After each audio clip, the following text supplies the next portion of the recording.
What's going on, guys, and welcome back to another episode of Career Mode. This is episode number 153, and we start today's episode off with a game against Real Madrid here in the Copa Europe.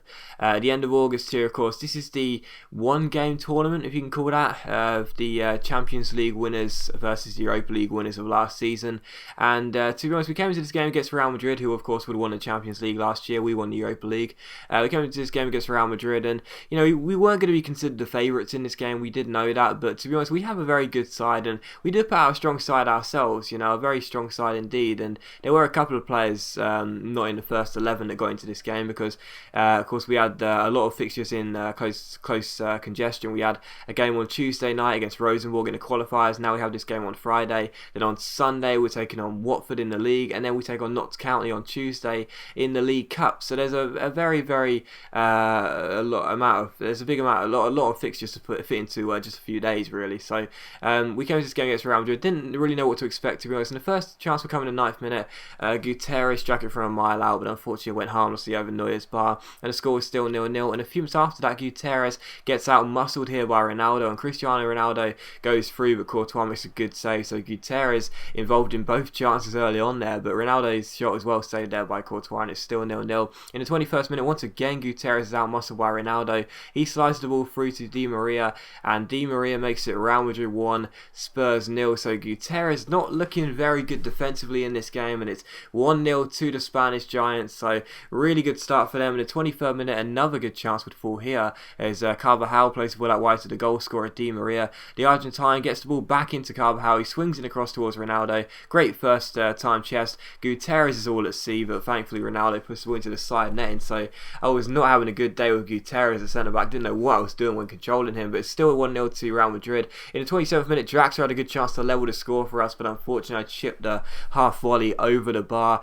Went over Neuer, but it cleared the bar as well. So still 1-0 to Real Madrid. And in the 29th minute, you see Cher get past him with a lovely little double step over there. Nice piece of skillful rolling the ball out wide to the former Real Madrid man, Gareth Bale. Bale gets onto his left foot and strikes it, but unfortunately it's a good save by Neuer, and the score is still Real Madrid 1, Spurs 0. And from the corner it's crossed in by Christian Eriksen towards the head of Leal Gutierrez, but his header is tipped over the bar by Neuer, and the score is still 1-0. So 32 minutes in, a lot of action in this game, very entertaining. In the 38th minute, another good chance for Real Madrid though, as Barkley ends up giving the ball away here, and it's Ronaldo down the left hand side. He keeps on going, rise the challenge, keeps on going, and Barkley ends up barging him to the floor, and Real Madrid have a penalty. So just before the 40th minute mark, Barkley concedes a penalty. He was the one that failed to intercept the ball when the ball went to Ronaldo, and then he gives away a penalty as well. It wasn't really my fault, that one, because I didn't press circle or anything. He just seemed to just barge into him naturally with the auto animation, but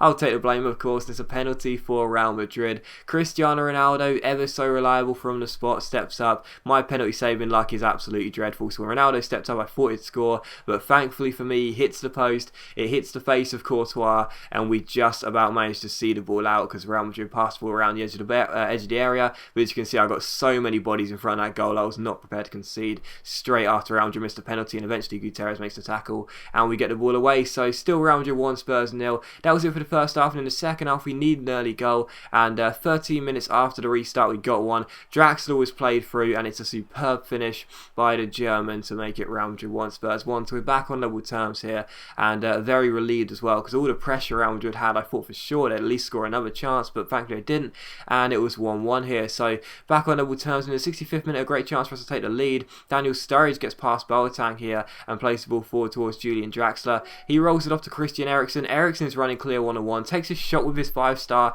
left foot, weak foot, but unfortunately hits the post, and Real Madrid clear, and that was how the game would finish. It finished at 1-1, so that meant we were going to extra time. It was such a difficult game, it really was, but so many chances, so it must have been really entertaining to watch. But in the 109th minute here, you see a cross fist into the box, which is well dealt with by Neuer, but as Real Madrid clear the ball away, it comes to Daniel Sturridge. Sturridge finds Gareth Bale, Scoop turns around Nuri Sahin and strikes it from range, but unfortunately it's another good save by Neuer. He was having a fantastic game, the German goalkeeper. And in the 117th minute, the last chance would fall here as the ball gets played over the top towards Ronaldo. He's running clear on goal, but thankfully for us, he can only find the side netting. So Ronaldo misses the target again, and it's 1-1, and that is how the game finishes. So after 120 minutes of football, the game finishes level, and that means we will have a penalty shootout to decide who will win the Copa Europe. Europe here. So penalties it is.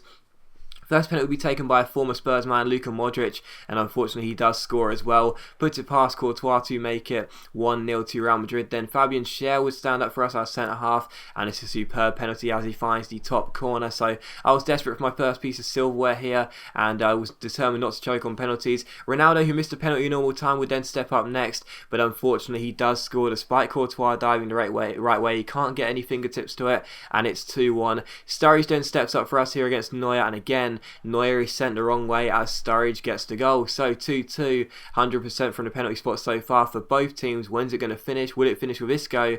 It will, because Isco hits the post. He sends Courtois the wrong way with the stutter, but he can't put it into the back of the net. So he hits the post and it's 2-2. Eriksen with a chance for us to take the advantage. Unfortunately, it's missed. Neuer pulls off the save and the score is still 2-2. So a golden opportunity for us is squandered. Di Maria then stands up. Will he score for Real Madrid? He won't. Two missed penalties in a row for Real Madrid. Courtois pulls off the save and it's 2-2. Surely this time we're going to take the lead. Gutierrez stands up and this time we do find the back of the net. Neuer rooted to the spot and Gutierrez makes it 3-2. Sergio Ramos then steps up here. He has to score. It's Ramos against Courtois. Unfortunately for us, the Real Madrid captain hits it perfectly. Hits the inside of the post and goes into the back of the net. With this penalty, the former Real Madrid man Gareth Bale could seal us the trophy, and he does do that. Neuer dives the right way, but Bale has enough on the penalty to find a top corner, and Gareth Bale, the former Real Madrid man, the man who Spurs sold to Real Madrid, scores the goal that gives us the trophy. So we win the Copa Europe. It's our first piece of silverware this season. Absolutely, our second piece of silverware this season actually, after winning the Community Shield. Absolutely fantastic, and yeah, I was very, very relieved, and it just had to be Gareth Bale, didn't it, the former Real Madrid man. So yeah, we get the Copa Europe, and I'm very, very happy with that. And it was a really difficult game, to be honest. It was one of the most difficult games I've played on Legendary.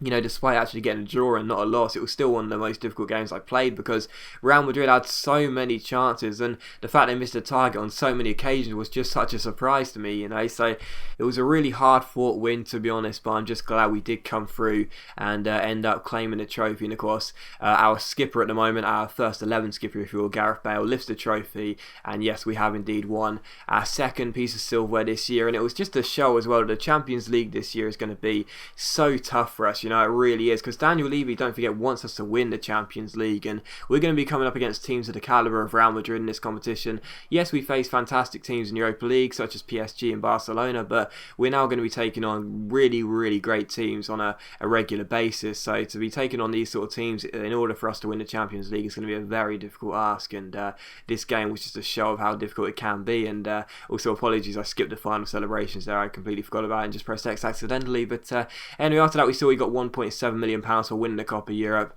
and it was then transfer deadline day, so it was time for us to play the last day of the transfer window. Of course, you get 10 hours to do stuff, but to be honest, I had nothing to do in this window whatsoever. As you can see, we only had around £3 million to sign a new player, and to be honest, there was no one I really wanted to sign, let alone needed to sign. So the only thing I decided to do was put in a bid for Luka Modric, of course, who we played in the last game against Real Madrid, because of course I have read some of your comments saying that not only do you want Bale back at White Hart Lane, you like to see Modric back as well. So we offer Real Madrid a transfer, but to be honest, he's 33 years old, yet he's still 85 overall, which is a real surprise, because it seems like he hasn't been hit with a bug, the EA bug, if you will, the 30-year-old bug. When you turn 30, you supposedly lose control of both your legs, your pace goes down to about mid-20s, and you can't seem to do anything, really. It's ridiculous how EA seem to think that anyone who passes the age of 30 just has to somehow magically decrease in every single stat so badly. But anyway, Real Madrid wanted way too much on Modric, and quite frankly, we weren't going to pay it. So with that in mind, we couldn't afford to pay it anyway, so with that in mind, we decided to just end the window. And once again, it was a real frustration for me because, you know, we've had 3 players on the loan list since the start of when we signed those players. We had John Joe Anderson, Boris Okzikpa, and also Anthony Wynn, who we signed in this transfer window from Liverpool. We've had all these players, all very young, talented players with a lot of potential, on the loan list, and not a single club has gone in for any of them. It's just really frustrating for me. It's so hard to get rid of players on this game on loan. It's so annoying, it really is, because those players are just going to get wasted at the moment, and I hate that, I really do, but there's nothing I can do about it now. But we have 1 hour left, so the last thing you'll see us do is take a look and see what the clubs have done this window. Millwall have done nothing, how about that? But you take a look and see what the clubs have done, and also see what we've done as well. We spent a grand total of £60.5 million. We've gained £28 million, so it's been a net loss of £32.5 million, and that's quite expensive, but that was around our budget anyway when we started this season, so it's basically what we expected to spend.